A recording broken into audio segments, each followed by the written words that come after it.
my hair more often. Or less. Ready?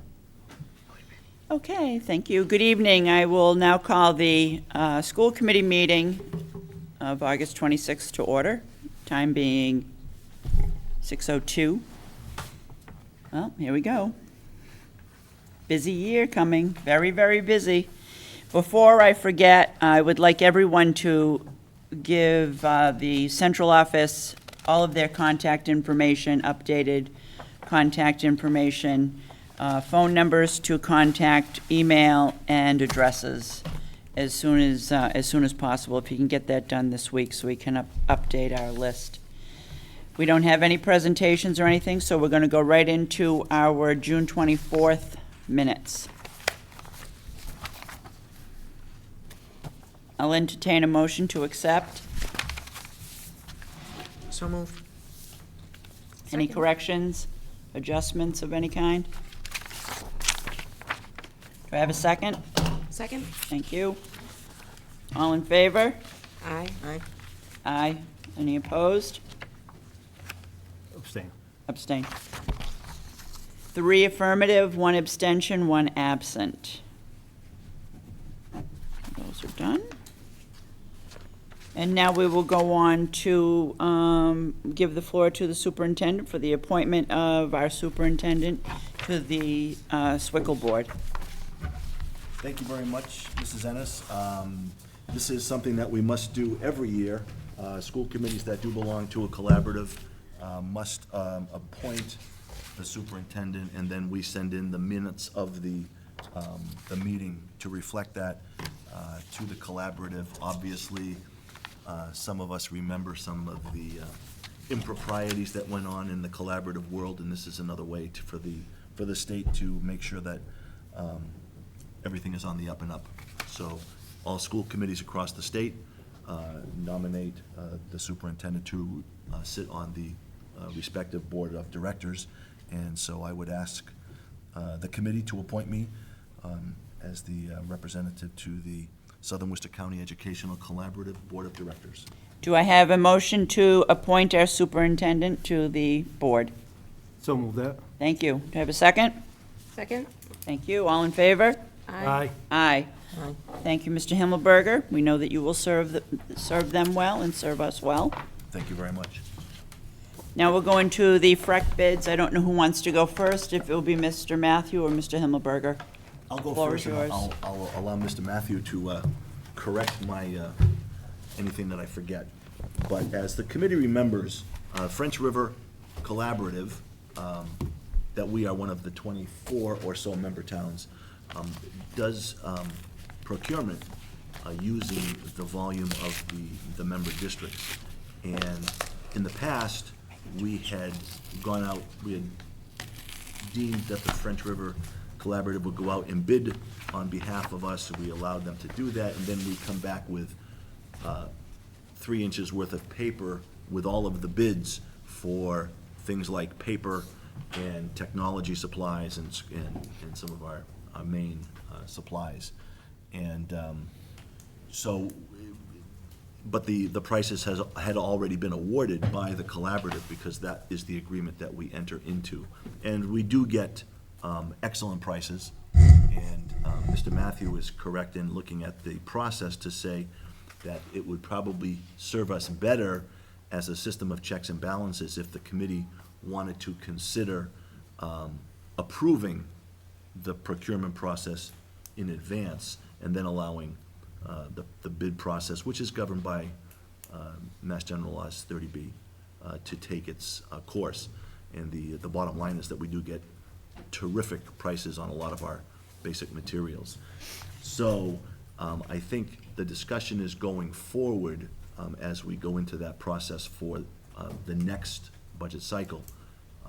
If the committee wanted to entertain a different way to look at the authorization or the approval of that prior rather than post. So that was the intent, to have this discussion this evening. And I don't know if Mr. Matthew wanted to add anything to that. Yeah, it's really just a technical correction, but I think rather than bringing the bids to the committee for your approval, because it's really the FREC collaborative, you know, the 24 or so members of FREC, as well as anybody else that participates in the bidding process, which is a possibility, and I know some members, some non-members do participate. Once those bids go out, we're kind of bound to accept them. So what I'd like to do is, in the appropriate time frame, February, March, come before the committee and ask for your approval to participate in the FREC bids.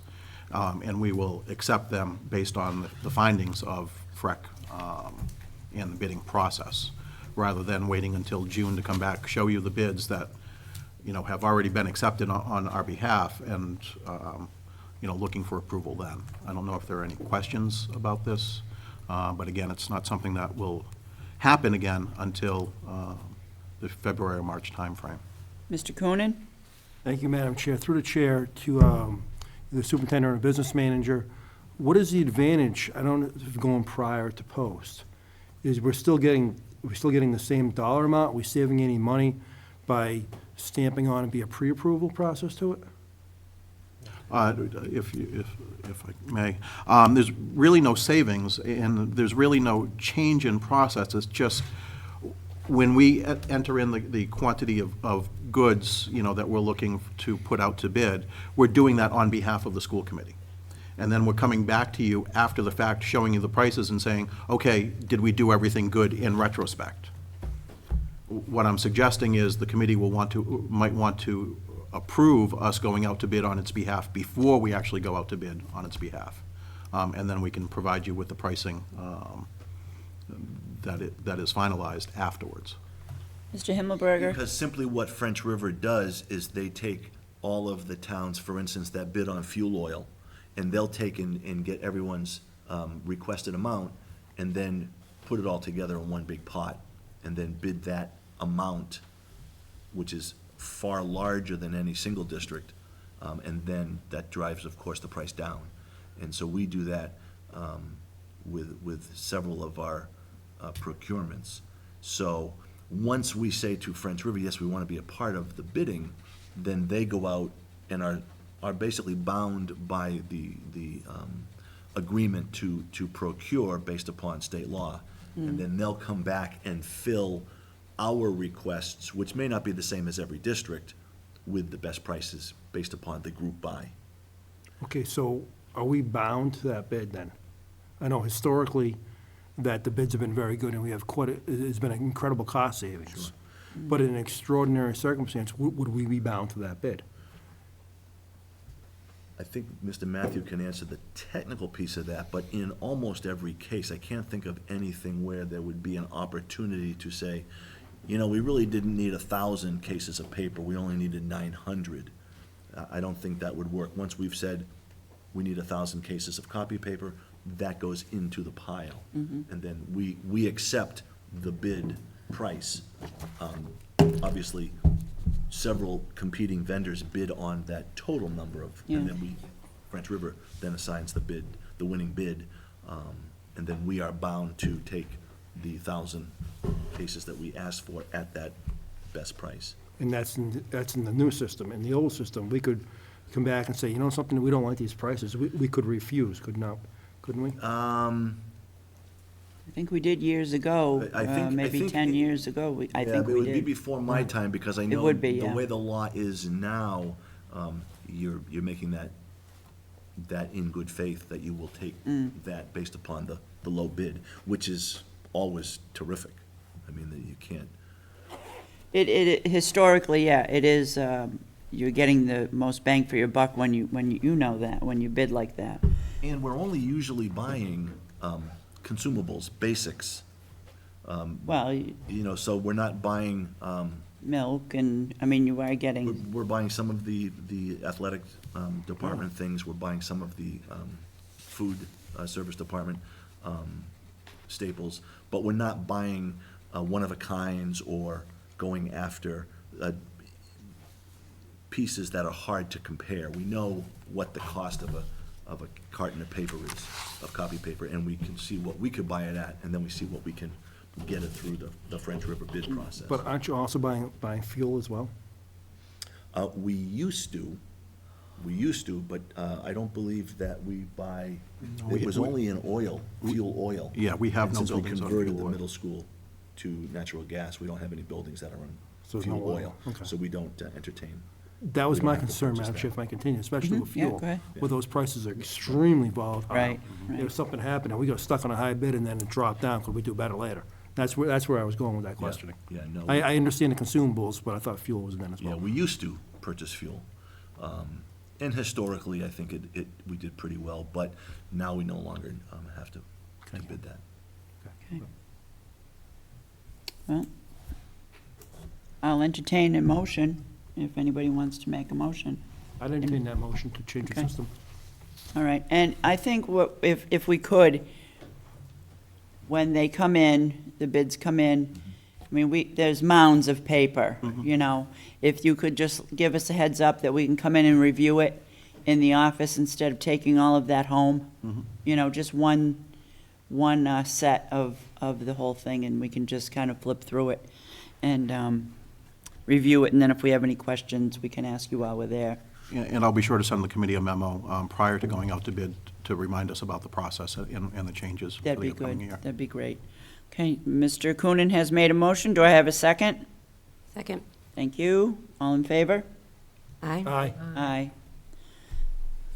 5 affirmative, and, okay, moving on.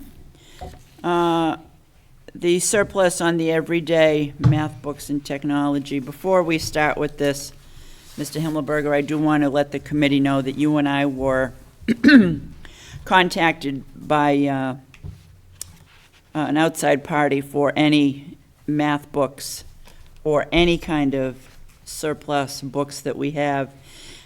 I feel very strongly that I don't want this program going out to anyone as a surplus, as a gift.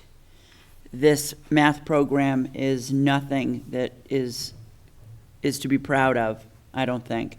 And I don't think sending it to a foreign land would do them any favors. I really don't. I feel very strongly about that.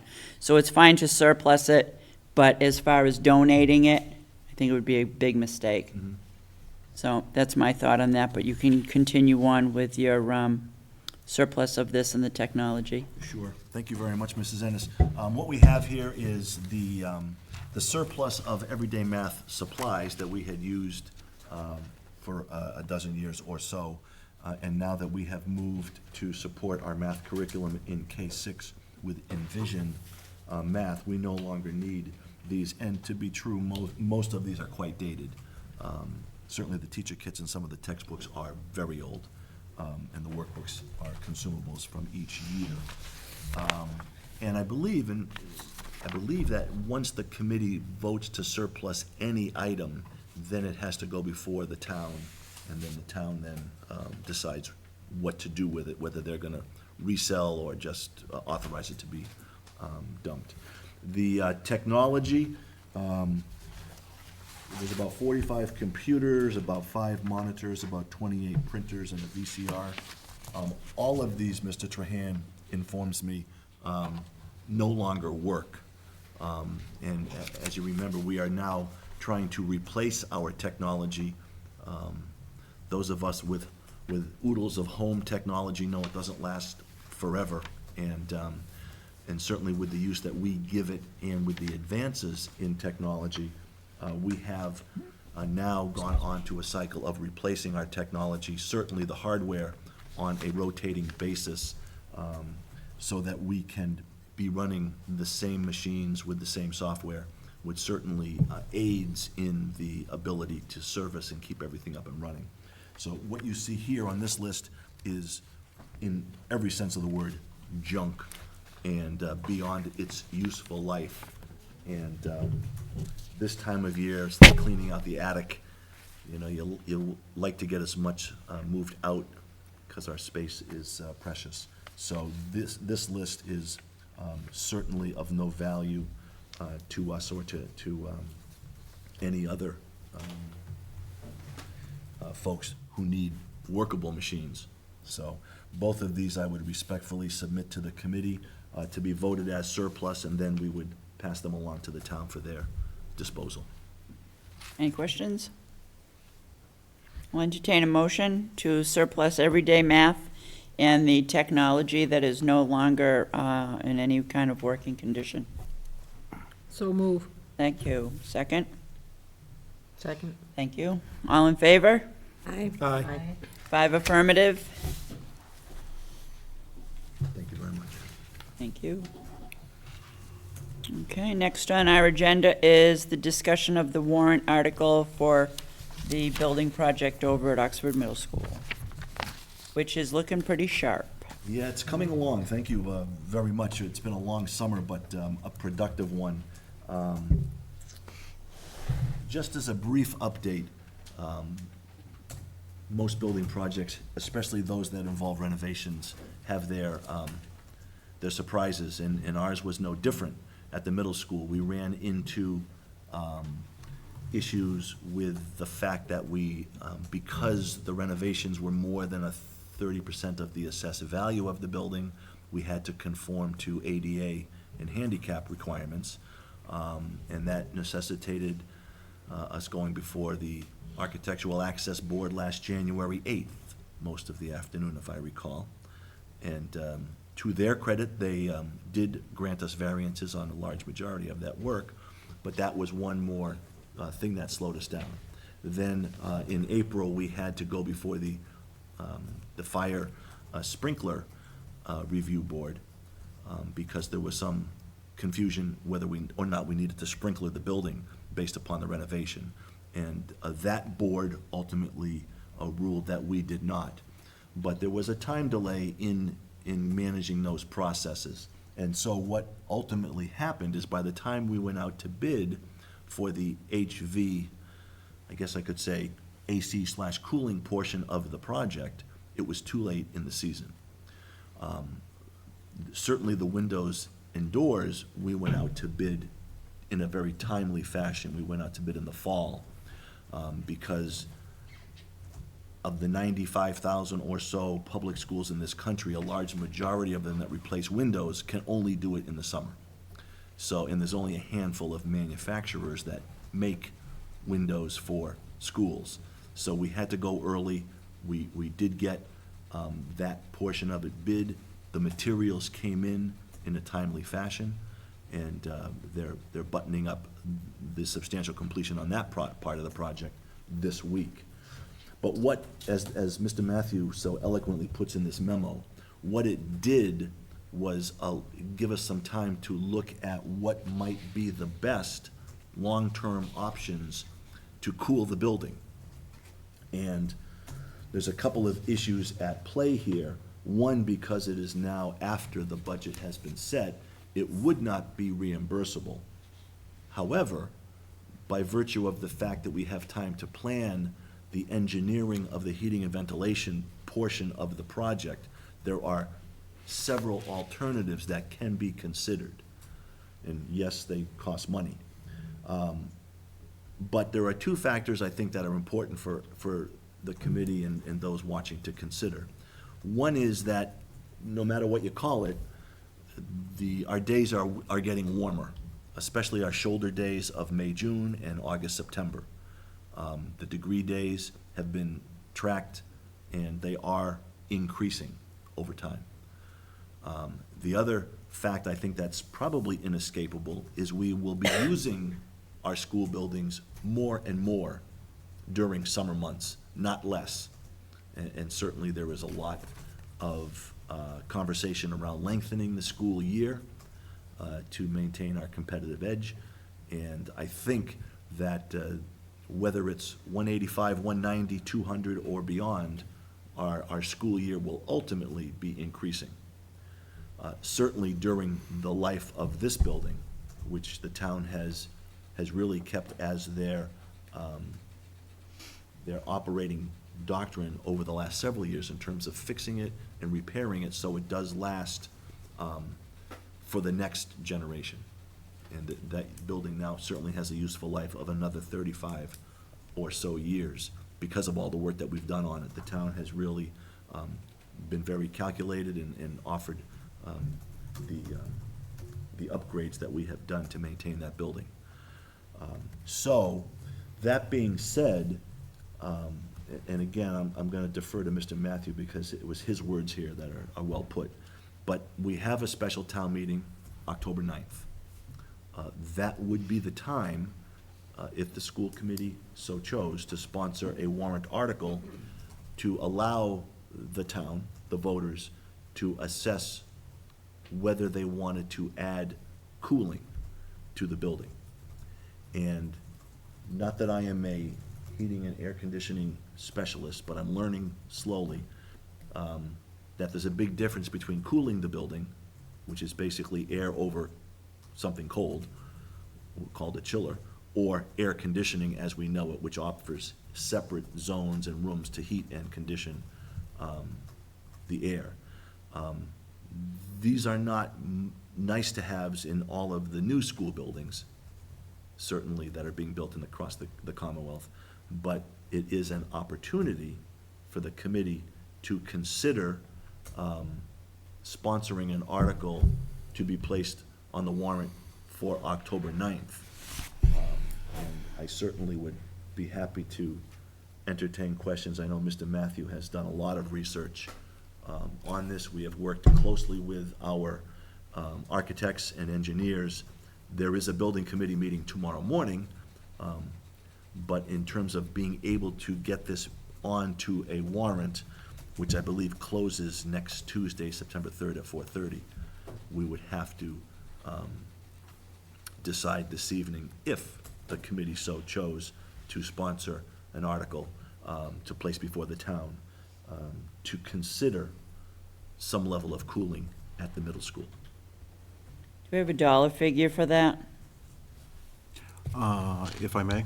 The multiple different options that have been spelled out range from approximately 600,000 to 1.6 million. I don't think it's anybody's thought or intention that, oh, if we're going to present this to town meeting or to the Board of Selectmen again, let's still ask for the same amount that was declined last time, or, let's shoot for the moon. I think what we're looking for is something, probably the lowest dollar amount, the cheapest option, the least expensive option. Again, to provide that level of cooling, to make the building that much more usable and that much more comfortable in those shoulder seasons and during most of the summer. Anything from the committee? Mr. Coonan? Thank you, Ms. Ennis. Through the chair, coming down, and those windows look fabulous. Coming down here on Carbuncle Drive, and they did a super job. As those windows are fitted, before that was being on the south side of the building, is the warmest, there was all the window units in there. Are those window units going back in there, in those buildings, into the building? And what's the difference, I guess my question is, based upon that, what's the difference in the cost of putting the window unit in to where only select classrooms may need it, Right. as opposed to retrofitting the whole building? Well, certainly, the approach was to consider putting back in window units. In the long run, that's not the most efficient. It is certainly the lowest upfront cost, by far. But in terms of the cost to run them, the overall impact throughout the building, there are other options available. And we are hopefully getting energy estimates, again, tomorrow on that. But the cost to put back in window units where they were, I believe was somewhere in the vicinity of 60 Yeah, 60 to 70, I believe. to 70,000, Okay. which is, I believe, certainly doable. However, we also want that building and plan to use it as a middle school, as I said, for the next generation. Are there other long-term options that we could discuss? Yes. And everything from a $600,000 potential that would allow for cooling of the building in all but the warmest days of the summer, to a $1.6 million price tag, which would air condition every square inch of the building. And I think Mr. Matthews summed it up well. That's a difficult sell, even when times are rosy. But yes, we could put back in window airs. I think the functionality of them is a short-term fix as opposed to a long-term fix. I think the cost of using them is very high with what we get from them. But certainly, is that one way to do it? Absolutely, absolutely. I think that, what we are just asking the committee for this evening is to sponsor a warrant article. We don't know what that dollar amount should be, and certainly we would expect to get that filled in over the next few weeks, so that it could be presented to the Board of Selectmen, so it could be further understood by everybody as to what's involved here, what are we getting, for our dollars. But it's an opportunity that we would be remiss in not presenting, given the timing of it and given the longer duration of the project. Thank you. I understand you're looking for a marker. Secondly, the upgrades, would there also be an upgrade to the heating system where you do drive by that building in the winter, and I've been in the building in the winter, and you see windows are open where heat's just going right out because you can't regulate, the building is so Yes. hot in there. And Will- that- will- yes. will this provide a better, efficient way to not only heat but cool the building? That would be separate. The heating and ventilation portion of this project, separate from the cooling/AC portion of the project, that piece is already budgeted. And if you remember back, I believe it was '07 or '08 when we replaced the boilers with the three high-efficiency boilers, we did all of the controls and the piping within the boiler room. The next step was to do all of the piping outside to all of the rooms. And that's what will be done next summer. So we're taking those 45-plus year-old unit ventilators and fan coils, and which are, have been duct taped for years, and replacing those with state-of-the-art so that it would allow for an efficient and even distribution of heat. So you wouldn't have that situation where one room is 110 and the next room is 60. And that's a lot of it's the function of old valves and old controls and piping. So that piece of it is in the budget that was approved, that will be going out to bid. I think, when it's all said and done a year from now, I think the town's gonna have a building that will ultimately have saved them $50 million, because we didn't have to replace a building. We have systematically upgraded, maintained it, renovated it, so it's now, got a terrific functionality over the next 30 or 40 years. So that, I believe, this is simply because of the timing of what has gone by already in the last year and a half, gives us an opportunity to at least present it to the committee as an option.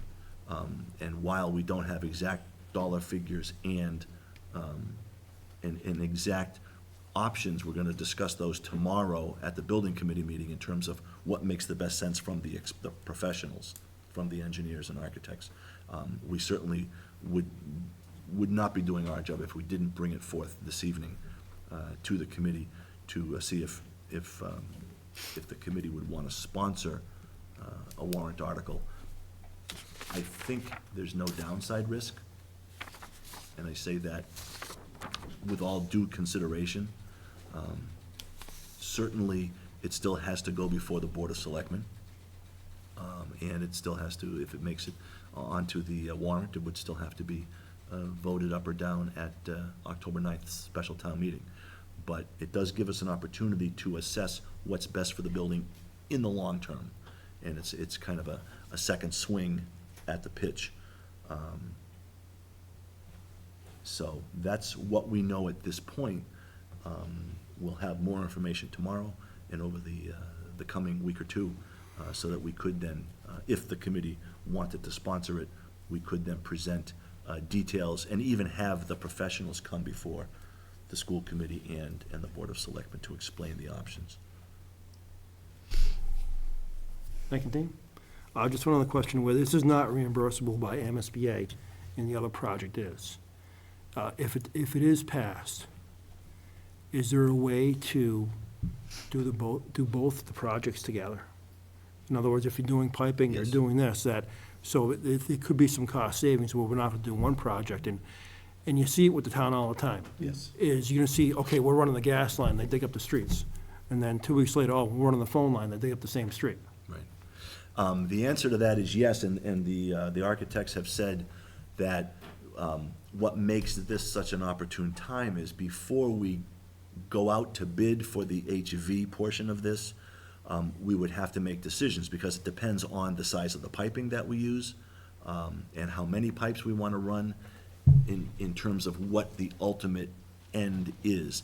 But it's the right time to do it, because as you point out, it can be done simultaneously, so that whatever is decided, the building is 100% complete with the HVAC portion / cooling portion of the project by a year from now, in the summer next.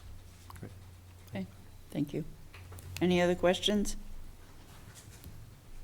I would like to entertain a motion that this be brought to the Board of Selectmen. We should at least ask. You know, I like the idea. I'm on the building committee. It's a good idea. It's a good idea to keep this building going, and this will. We know those rooms get over 100 degrees, so nobody can learn in that kind of environment.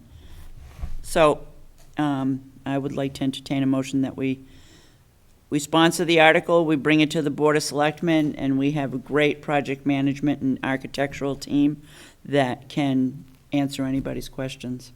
I would so move that. Thank you. Do I have a second? Second? Thank you. Any other questions? All in favor? Aye. Aye. Aye. 5 affirmative, so we will, we'll bring that to them and see what happens. Very good, thank you. Thank you. Thank you. You're welcome. The attendance report. Thank you very much, Mrs. Ennis. My intent was originally to have the attendance from last year broken down. And I do have the numbers that we looked at in every grade.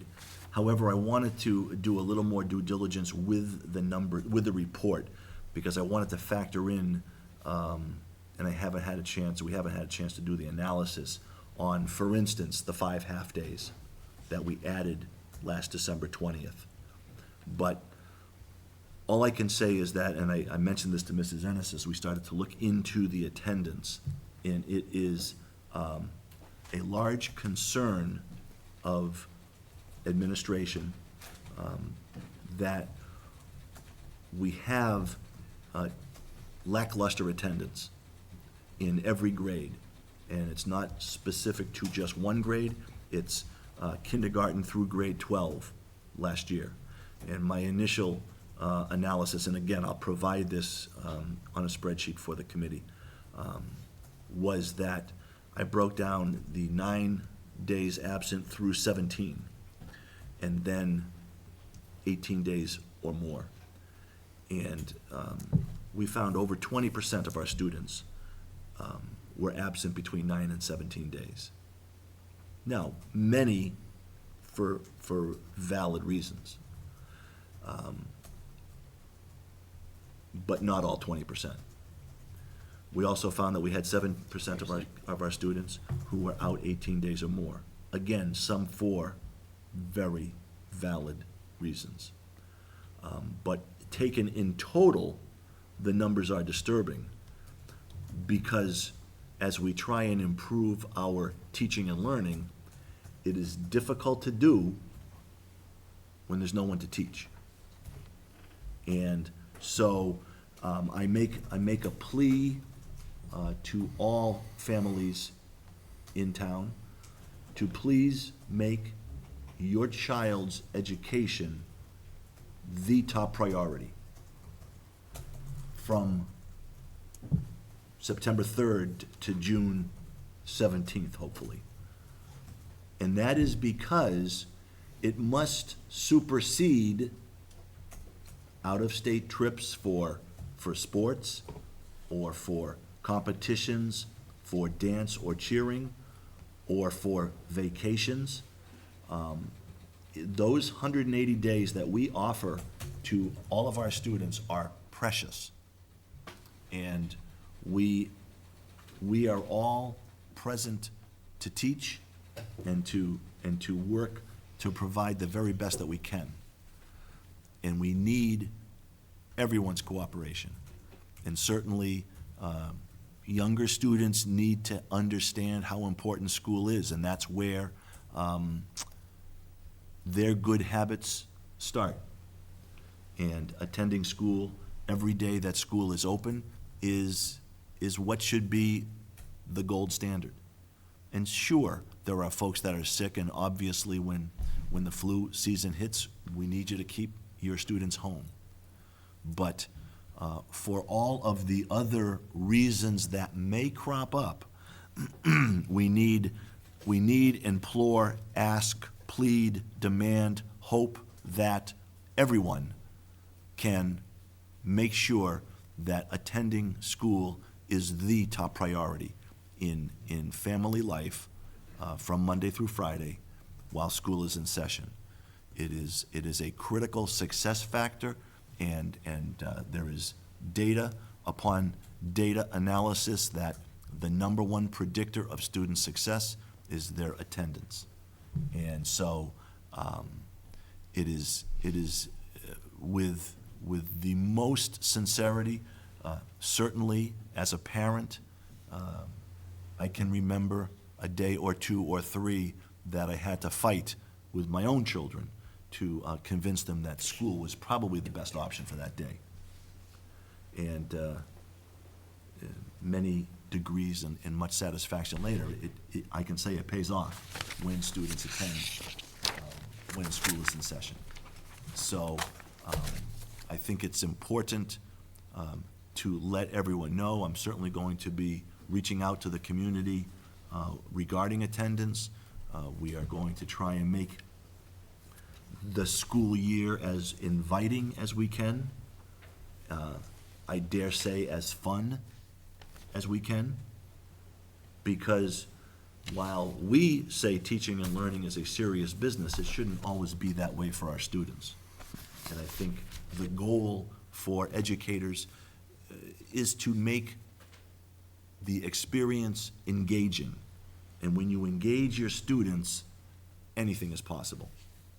And I firmly believe that. As we get our MCAS data released in September, and we look at where we are as a district, it all starts with attendance. And we will really analyze the data that we have so that the committee has that report. Certainly, many districts are looking at directors of attendance, which I believe is what used to be the truant officer in the old days. And it's districts who are high-performing districts because the law is quite clear. Students are expected to be in school. And that has to start from the parents, the family, the community's expectation that we make sure our students are present every day that they are healthy enough to come to school. And we're not talking about the headache that comes when you didn't study for a test. We're really looking at if you're too ill or have a flu-like symptom, yes, please stay home. But the rest of the time, it's imperative that you send your kids to school, that the students out there listening know that that's where they have to be in order to maximize what we are here for. And, I invite the committee to attend Thursday morning, our opening breakfast and our welcome back presentation. And at the end of it all, it's making sure that schools who cannot do it alone have the support of the students and have the engagement of the families and the town to support the necessary teaching and learning that our students need today. So I will have the report broken down. I'm still working on the analysis and the format to make sure that I give the best information to the committee. I would like to have that for our next meeting. But I think it's important to, tonight, let everyone know how much it matters to being in school every day. And we, as educators, can't stress it enough. And I would be happy to talk to parents and engage. I'll be greeting almost 2,000 students next Tuesday. And it's our hope that everyone is here on time and everyone feels the excitement of another year of what the possibilities are. And that is the direction that we want to take, and we cannot do it alone. We need the support of the community, of parents, of families, and most of all our students to make sure that school is the most important, as I said, from September 3rd to June 17th, or whenever the snow allows us to get out. So that's my comments on the attendance from last year, and certainly we can draw the connections between achievement and attendance and the ability to succeed and be successful. And it all starts with being in school every day for the whole day. No tardies, no dismissals. Yes, those are necessary sometimes, but again, if being in school is the most important, then you can ask the dentist to schedule them after school, and you can really minimize the distractions that come with outside commitments during the days that school is in session. Thank you. Thank you. I would like, if you could, to take that statement that you just gave us and squeeze it into a small statement for the all-call and put it out on an all-call. That's the plan, Thank you. and it will also be on the OXPS main page. Thank you. Yep. Mrs. Ravelli and I will be looking at a policy in regard to attendance. We do have an attendance policy. We're going to look at revising it in our policy manuals. And hopefully whatever we revise it to will give some kind of an impact. Being on the MASC feed there, this is happening everywhere. This isn't just Oxford, this is everywhere, this attendance. And I have a lot I could say to that, because I think that there are so many people that both parents are working, or if it's a single parent home, they're working. I think that gets slipped by a lot with especially our older kids, but it always brings me back to who's in charge. And I don't know, I mean, I have so much I could say to it, but I'm not going to, because I'm just not going to right now. So anyways, if you could do an all-call on that, and Mrs. Ravelli and I will look at the policy. We're going to start our subcommittees. Mrs. Ravelli and I had a meeting over the summer in regard to our policy. We're going to start that up quickly. Everybody else, I've asked you for information for subcommittees. I haven't gotten any responses from the committee, so if I could, I know Mr. Coonan will be on the negotiation side with me, but there's other committees, and if you could just let me know if you're going to participate in any of them or not. And so then we can figure out who's going to do what, because there's a lot of work to do this year. It's a great deal of work to do, actually, this year. So I look forward to hearing from you. The sooner the better. If you could just let me know what committees you're going to be part of when it comes to the subcommittees. Mr. Superintendent, you can continue on. Thank you very much, Mrs. Ennis. Just a couple of quick notes. That, to your point about negotiations, we do have one contract that expires June 30th of 14, and that is the clerical contract. And that is the only contract that is, that will be expiring. It expires when? Next June of 2014. That was the first three-year contract for the clerical staff. As everyone saw from my email, this is an exciting week, as is next week. And we have professional development tomorrow and Wednesday. Thursday morning, 7:30, the committee is cordially invited for breakfast at the Oxford High School CAF. And then 8:30, we have our welcome back convocation and presentation. And then 9:30, our staff goes back to their respective locations. We have our open houses on Thursday. I believe Clara Barton is 12 to 2, Chafee is 1 to 3. And then for Friday, that is a day off for most folks, although I expect I'll see a lot of teachers loading up and getting classrooms ready Friday morning. Also, to everyone who is registering, I know there's a lot of last-minute registrations. Please be patient. There is a tremendous amount of work to be done there. The central office will be closing Friday at noon to allow staff to enjoy the long weekend. And we welcome back all of our students on Tuesday, the day after Labor Day. And the universal acclaim is that everyone likes that. Being able to go back after Labor Day, which was the traditional start for many years, is certainly, I think, welcomed by everybody, especially as we have moved the start earlier and earlier over the last several years for one thing or another. So we look forward to greeting our 1 through 12 on Tuesday and our kindergartners on Wednesday of next week. And the last note that I wanted to please say to everyone listening is that, you know, the summer fades into school routine very quickly.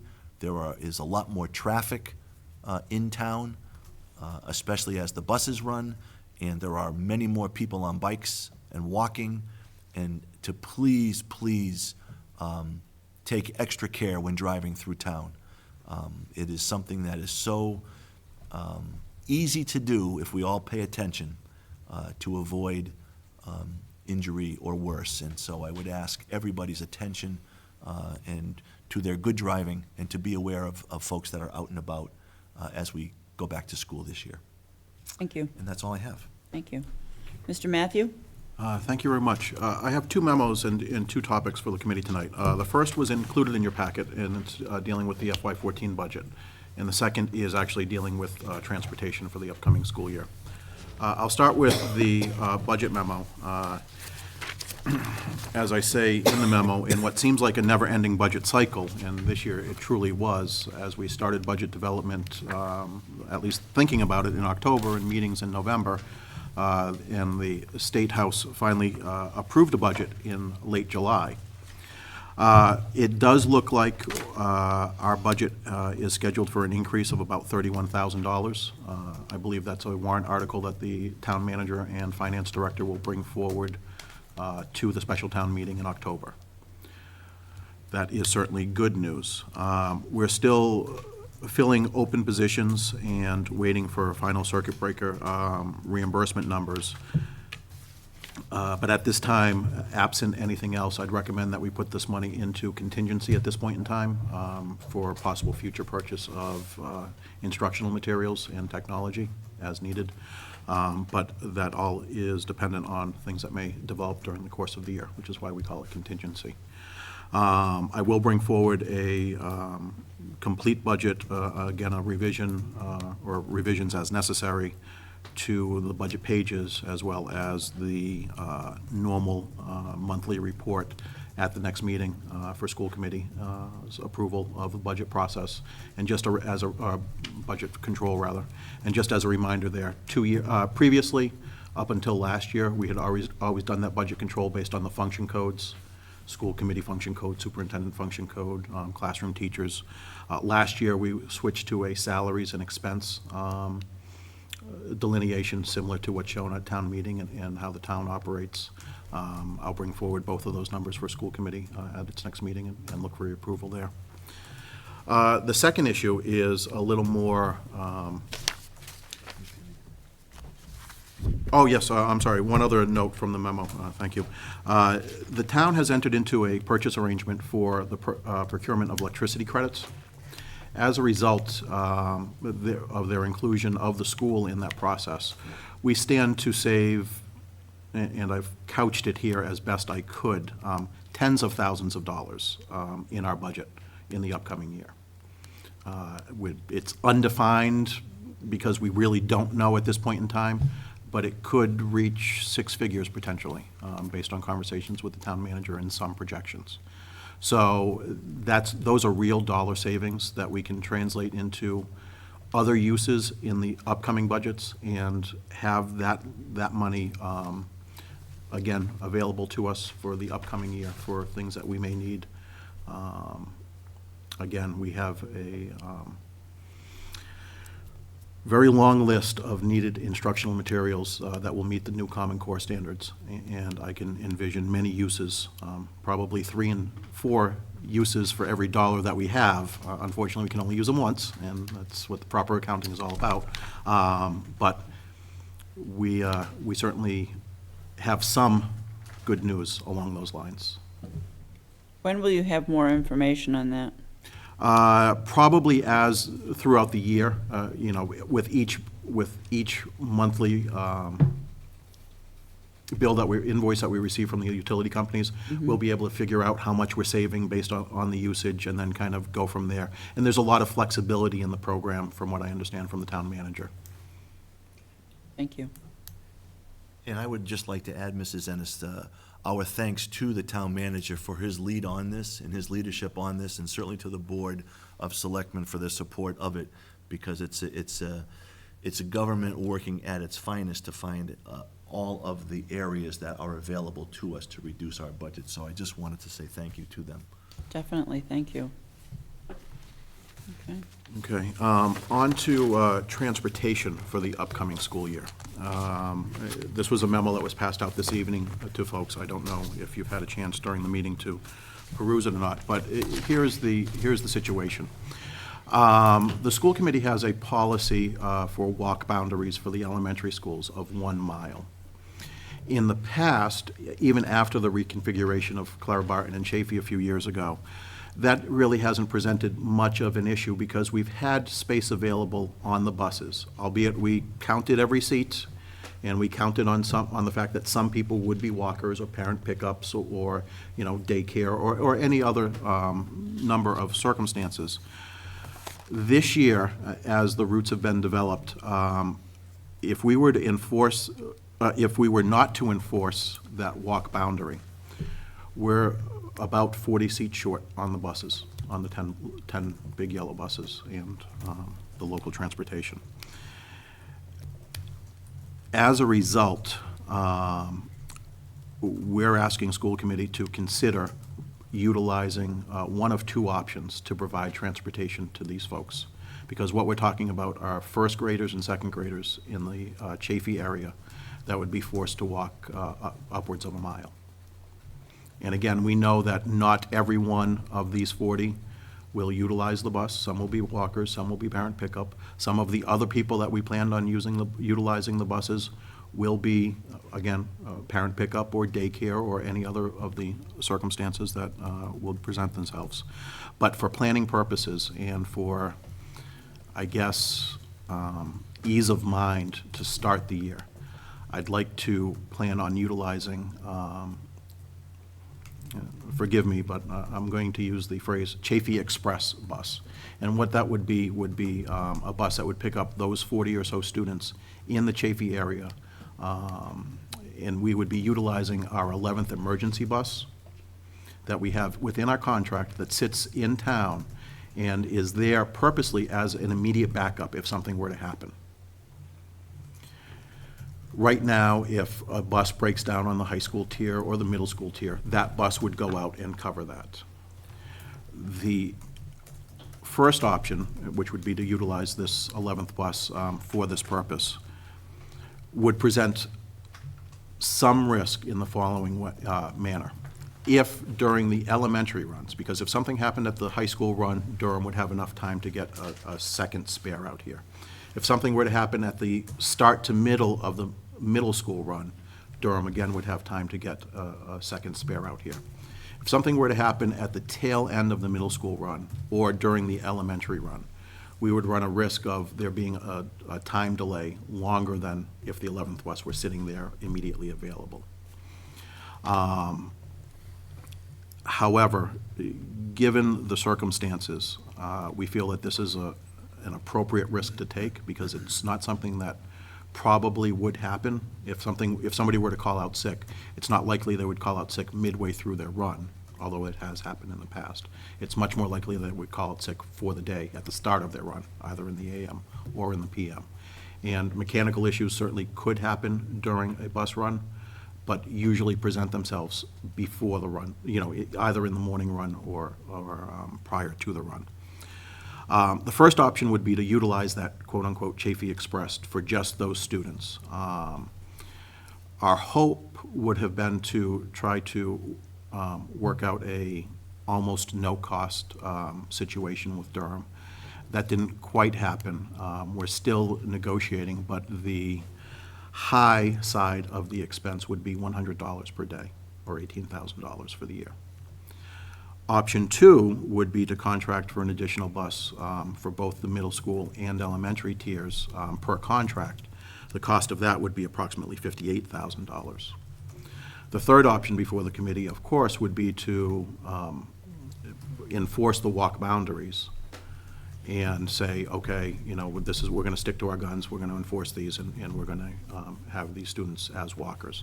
It is not something that Mr. Himmelberger or myself recommend to you, nor is it something that Norm Yvonne, the Chafee principal, would like to see, just based on, again, the distance and the kids that we're talking about, Right. No. the grade levels. So I would ask for school committee to authorize me to contract. My recommendation to the committee would be option one, for that Chafee Express to deal with just this specific issue. And we can talk about this before we present the upcoming transportation budget for fiscal 15 in terms of the best approach district-wide. Well, I agree. We're not going to have those kids walk. No way. Not that neighborhood. There's too much traffic. There's too much going on. That's my neighborhood. No way. And they're too little. So I mean, I can go with your recommendation. They're holding to that $100 a day. We're You're s- still going to negotiate that? We're still negotiating. They've told me that that is the high side of what we could expect. All right, well, I would let them know that, on behalf of the school committee, that we would like that daily expense to go down significantly. They did get another contract with us, by the skin of their teeth, so to speak. So, I'm okay with that, with option one, not option two. I don't want to see another $58,000 spent on school busing. So, I don't know if the committee has any other ideas or any comments. If I may. Mr. Matthew, go ahead. Just one other point. We would utilize this only for as long as we knew that we needed to. If it turned out that we had 50 walkers and we had spare seats, Yeah, and that was the parents' choice, then we're not going to be running a bus just to run a bus. We're not going to spend maybe it money would just to be, spend money. an idea for have Mr. Yvonne talk to those parents or send a note with those children home to get an idea of what they would like to do. There's so many kids that are drop off and pick up. After the school committee's meeting tonight, that was the plan. We were going to outreach to all of the families affected here to Okay. let them know exactly what school, where we were going with this. Yeah. Because a number of families have contacted Durham and said, there doesn't seem to be a stop, in our Right, neighborhood. right. And unfortunately, as new registrations continue to happen, these numbers just change pretty dramatically. Mm-hmm. We still have almost 80 pending registrations at this point in time. 80? Pending? Started but incomplete. It's a lot of kids. Go ahead, Mrs. Ravelli. A lot of days. That's right. Through the chair, just one question. The cost of the additional bus, if needed, if we had to call in another bus for Durham to bring out here? You're using this bus as Bus Express. I'm not explaining, am I?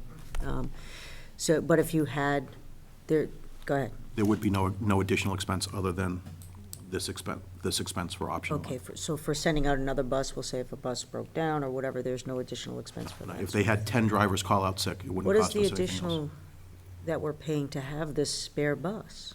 Nothing? It's included in the pricing for our 10 normal runs. It's, in the district, we've always had, So it's a no-brainer? Basically. I tend to It's a think, no-brainer? for this year, at least, given the circumstances that we face, it is. It's a no-brainer. Minimal downside risk Right, and ensures the safety of. right, and that's what's That's key, is the safety of these kids. That's right. So, anything else from the committee, Mr. Coonan? Okay, through the chair to the business manager, Mr. Matthew, how many students do you anticipate putting on this bus? Right now, it's slated for 38. You have 38 students. going on. 38? That's almost a full, that's what half a bus, then, right? Yeah. Okay, and I just, this $100 per day fee, I was just trying to comprehend this. If you had to use that bus, if someone called in sick and that, we have the spare bus with a driver sitting in town, and it costs us nothing, but if you use that bus during a day, would it cost us $100? Not for this project, for something else. Is that Mr. Hillenberger's bus driver, bus 2, he calls in sick. So this bus comes in, or it's a mechanical problem. This bus is called into service, it's dedicated to the town. Would it cost you $100 to use it in that circumstance as well? No. It's because we're utilizing it on the road.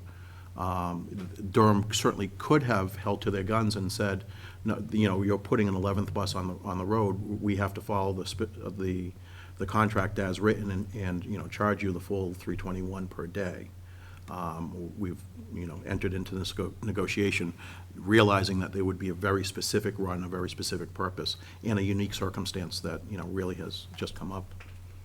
Okay, and secondly, being 38 students, I don't see, the other option I was looking at was the coffee vans. Is that, I think we have 2 coffee vans, and could those be used if the number went down? Well, that's why I say this expense will only be, continue if necessary. That's one of the options that we certainly have. If the number goes down, is that what you can Exactly. do it in-house? And that's why if we can do some outreach to the parents and better quantify, even after the first 2 weeks of school, the expected normal parent pickup, the people that are going to walk with their children, the people that are going to utilize daycare before and after school. Once we can better quantify the numbers and have a pattern, it's certainly an option we're going to look at. Yeah, I'm definitely in agreement with starting with option 1, and then just see what happens from there. Okay. I'd like to have a motion so we can have the business manager proceed as he needs to, that in regard for option 1, we support option 1. So move that. Thank you. Do I have a second? Second? Thank you. All in favor? Aye. Aye. Aye. Aye. 5 affirmative.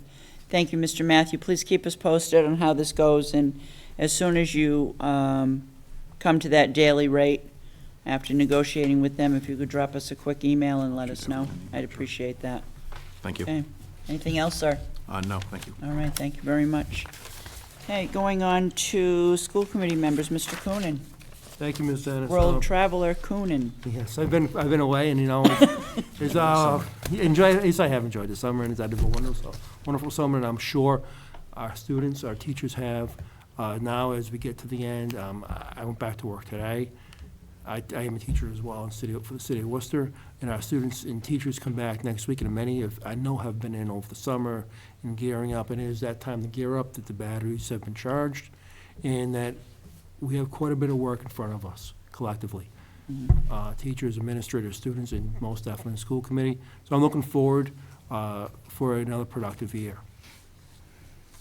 Secondly, as we are going back to school, and I know I spoke to the superintendent about this last year, is that I've been contacted a couple times about Sunday activities going on in the schools, where some coaches feel a need or activities to hold a practice or a rehearsal on a Sunday. And a lot of times they'll say, well, and the student will tell the parents, well, they said it was optional, but, you know, if I don't go, I'm probably going to get in trouble for going. Could we take a long look at that to talk to, I would say it's mainly coming out of the high school, be the administration, actually, you know, the athletic director as well, and the coaches, to find out if we can put together some sort of policy. We can go back, if we have to put a subcommittee, send it to subcommittee on this side, is that I think it's wrong. You know, our kids are going basically 24/7. You know, for to tell a student, well, he kind of should be here on Sunday morning, I really don't like it. I don't like where it's going. I don't like what's happening with it. And if this could be addressed here before it comes back to the committee, I would appreciate that. Okay. Superintendent, I believe he wants to chime in. I didn't hear anything about it, but definitely like to know more about it. Go ahead. Through the chair to Mr. Coonan's questions, I could not agree more. You know, I'm old and old-fashioned. Both of those are true. And Sundays should not be filled up with what happens during the week. The only two that I can recall may have taken place were both specific to, one was to the basketball team in the Clark tournament. That's great. And which is obviously a very special, that I think would get a once-a-year type of support. The other I know is if the baseball team, which has been very successful the last several years, based upon their playoff run, I do know that they do sometimes try and fit in a practice. But I think it's certainly something that I will revisit with our high school principal and athletic director to see just where that stands, and I'll be happy to get back to the committee, because I am of the belief that Sundays are not for practicing. Right. Right. They're for time with the family. Time for- There's no need for, And particularly, I'm talking more Sunday mornings. Because I People go to understand that church and if there's a stuff, yeah. rain out, they might have to have a football game on a Sunday afternoon. Things like that, scheduling, yeah, that happens. Yeah. In a rare instance, maybe a practice, but to hold a regular Sunday morning practice, I think is absolutely absurd. yeah. Okay, and lastly, I did miss the meeting on the 24th. I did have a function at my school, but I was very pleased to see that the kindergarten entrance policy went through. And I'm waiting to hear from the superintendent as we open up school, if how many people have taken advantage of this in an upcoming report from him. That's all I have. Thank you. Very good, thank you. Mrs. Gauscher? Good evening. I'm looking forward to school beginning this year. I'm looking forward to a productive year with the committee. I won't be able to attend on Thursday because I'll be taking my oldest son off to college. That's all I have for tonight. Okay, thank you. Mrs. Walker? I have nothing but apologies for saying I got in the revolving door of meetings, and more meetings. But I did enjoy representing the committee this morning to the new staff.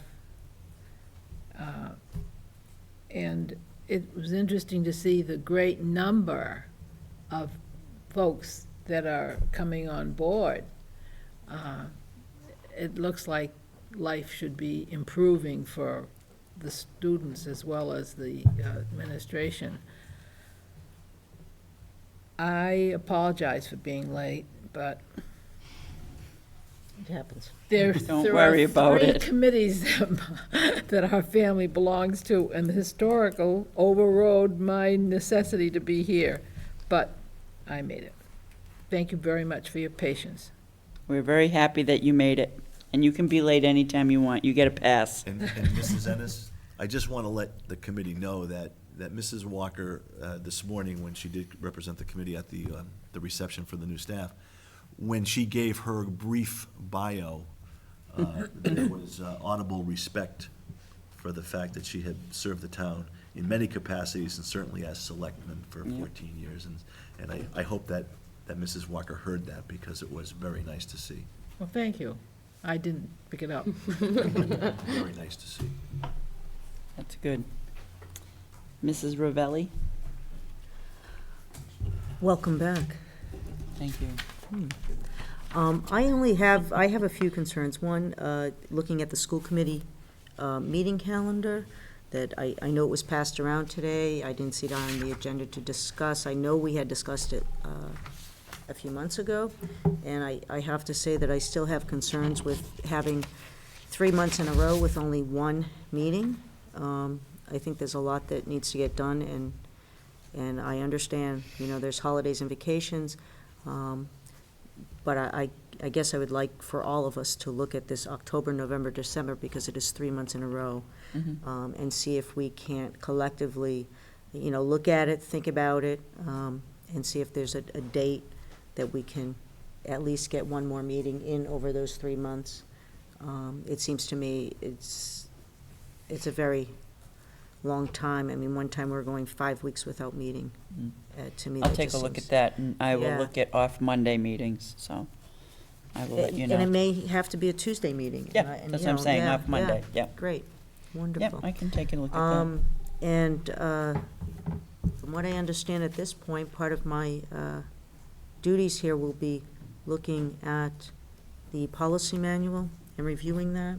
And I'm wondering if we're looking for others to be a part of that, and if we have any days or dates, days of the week that are better to start meeting. Anything after 4:30 is okay with me, and Anything after 4:30. we will post an invitation on our website and on the cable channel. So it's nice to have parents and teachers. And I will say something about it on Thursday at my welcome. Okay.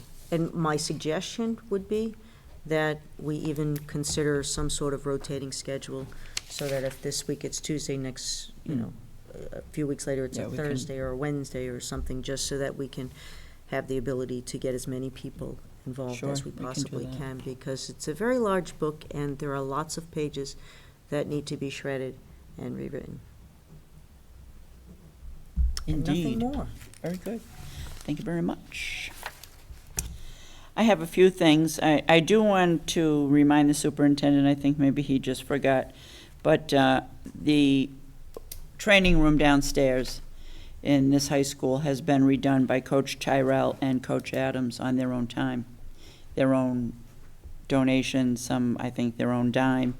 If you have an opportunity, I highly recommend you go see what they have done. It is remarkable. It's a story in itself, Joy. The weight room downstairs is a story in itself. My daughter participates in the field hockey training. She was down there all summer. Every morning, went down to lift weights with them and the rest of her team. Unbelievable what they have done. The accomplishment is amazing, what they did for this school, these two guys. You said about 600 hours, you think? Last year, if it's before most of this committee's tenure, but certainly Mrs. Ennis remembers that several years ago, we put a weight room attendant in the OEA contract so that students could use the weight room with someone there to oversee for safety. And it took a while. Mr. Terrell, who is one of our young math teachers and also an assistant football coach, last year took it upon his shoulders to volunteer his time and put in well over 600 hours by Coach D's estimation, without asking for a penny. That was just his contribution. And I did not forget, I never forget anything you ask me. And I was, just because, Okay. just because we're so busy getting things ready, I was gonna try and have them in for the 9th or the 6th or the 23rd. Yeah, so we still want them to come in, show absolutely. us. Yeah, definitely. They're invited in. Yep. But they both, Coach Adams and Coach Terrell, Yeah. have opened the weight room with to anyone Yeah. who wants to get fit, and certainly teams who train. And it's a wonderful story, as you say. It is. It is. It should be a great motivator for many teachers, I have to say. I hope so, anyway. During the summer, the Booster Club awarded Emily DeWidzik their first Booster Club Achievement Award. Emily was chosen because not only of her athletic ability, but because of also her academics. And Emily received the largest gift that the Booster Club has awarded to date, and it's $750. It has a very stringent criteria that will be followed. It may not be an award that's given every year, but it's going to be there. So we hope that another athlete is awarded this, in the next year or the years to come. But it is the largest award that the Booster Club will be giving out. So we send her off with our best wishes to Sacred Heart, which she's been there for a while now. Let's see, the Operation Graduation needs senior parents. They are in desperate need of volunteers and senior parents. There's a meeting tonight at 7:30, 10 minutes. If you don't get to go to that meeting, it will be posted. I think we'll put it on the web, I guess, for the next meetings for them, and let them know, let the public know when they are. Our Booster Club meets next Thursday at 7 o'clock in the cafeteria on September 5th. We also are in need of parents. Let's see, what else I have? Something else somewhere. Sorry, hold on.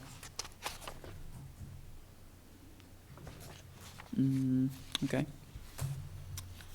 Polling place was moved from the town hall to the middle school. Were you notified that this was going to happen? Yes, I did get that from, Okay. All right. I just got, somebody had asked, why isn't it just everybody at the community center? I don't know if that's ever going to happen or what, but I was just curious about that, but you knew. Okay. and All and right. to that point, Mrs. Ennis, certainly, many towns and cities have moved the polling place out of schools for obvious safety reasons. And I think, given the history and the access, obviously, Chafee and the middle school are the polling places now and have been, but it's something I think that is a good discussion point. It has as to we go be. forward. I think it's time that we also consider taking our polls out of the schools. It's just not, I don't think it's necessary, I really don't. And it is a safety issue. I mean, it leaves the doors literally wide open. So, if we could have that discussion sooner than not, I would appreciate that. The breakfast, of course, on Thursday, I look forward to that. That is also hosted by the school committee, just so everyone understands that we are the ones that put that on for our teachers. And I think that's all I have. Anything else? Yes, sir? As much as it pains me to admit this, I did forget something. All right, I'll say. Matthew just reminded me All right. that I should have included in my report. That in the minutes, Yeah. please. I should have included it in my report, and that was something that the town manager had spoken to me about over the summer. And that was if the school committee had any interest in the Woodard School. And for the history buffs out there, the Woodard School, which was built in 1903, served the town well for many, many years. And I think last used in 2003.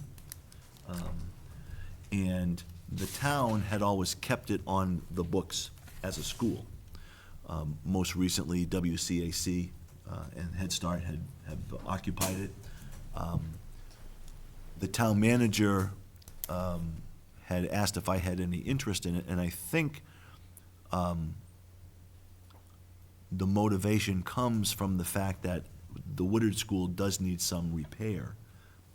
Heating system, roof, and a few other items, and that if the school committee had any interest, that it would be able to be possibly a project under SBA's repair program.